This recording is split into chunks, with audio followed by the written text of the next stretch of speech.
النهارده صنعاء بدأت من 10,000 سنة قبل الميلاد ولسه موجودة لحد النهارده. وسط كل التطور ده فضل الفخار ثابت كواحدة من أقدم الحرف اللي عرفها الإنسان. بدأ في العصر الحجري الحديث، محدش يقدر يقول من اللي اخترع الفخار لأنه ظهر بشكل تلقائي مع تطور الإنسان، لكن أقدم دليل أثري ليه كان في اليابان، وبعدها انتشر في الصين والشرق الأوسط تحديدا في مصر والعراق.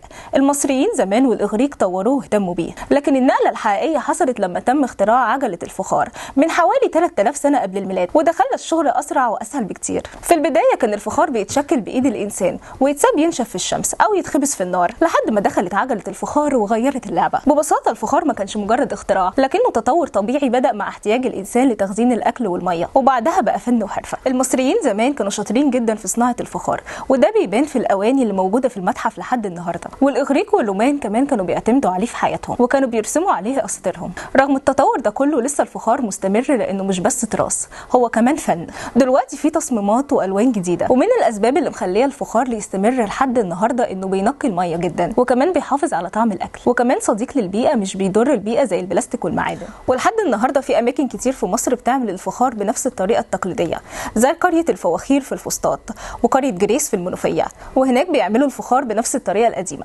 وبس كده، هي دي كانت اصل الصنعه.